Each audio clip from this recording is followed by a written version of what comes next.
RockCellarTV. Were you surprised that Aqualung was the song that was the one that people gravitated to? Yeah, we had no idea, no reason to think it would, and it was no more or less important than any of the other songs. Why do you think people gravitated? Have you ever asked fans to say, why do you like this song specifically? How about this one that people don't discover? No, I don't ask them that.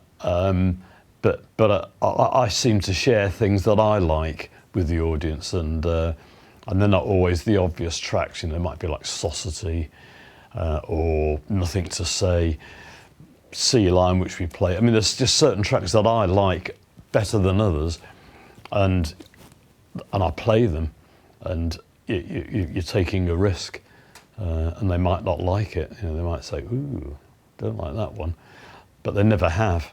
And I mean, that's being a musician. You sort of put your neck on the line, and you hope it doesn't get bitten off. So when you cut Aqualung and you listen back to that song in the studio, and you talked about it being problematic the whole sessions, did you get any sense that this was nothing? Did you just view it as, hey, this is another good album track, or this had something that could... Who was the one that got behind it? Was it the label? Was it management? Who chose that track? I think fans chose it, to be honest. It was never a single. It was never pushed specifically within that album. In fact, I think it was Life is a Long Song on that album. They were singles taken from various sources in the UK. No, it wasn't. It wasn't laid out to, like, it wasn't arranged as a single. It sort of stops, it starts, it's too long. I mean, everything about it says this track's going to get buried. I've got no idea. I was hoping you were going to tell me. Why? Interesting. You don't know why playing, either. It's evocative. It's well, the lyrics are, and when you would when you guys would tour back in those days, was there any show that you played where, you know, it wasn't like Spinal Tap where you're on the bill with a puppet show, but were there any really we've had those out of the blue or just out of the ordinary acts that you were paired with, and it was like, why are we playing with this act? I really don't think so.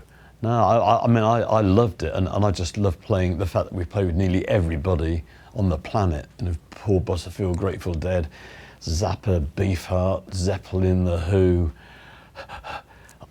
everybody. And to me, it was just like heaven on earth, because I got to see all these bands for nothing, and up close as well. I just loved every minute. I've always been totally broad-minded, and the worst things I've heard would be the least obvious ones. Maybe, you know, a band you think, oh, you must have loved them. I probably hated them, but then something really weird, I might really enjoy. I think everybody has a chance to entertain, as long as it's well performed, it's good music, and people have a good heart. Then they deserve to be heard. RockCellarTV, RockCellarTV, RockCellarTV, RockCellarTV, RockCellarTV.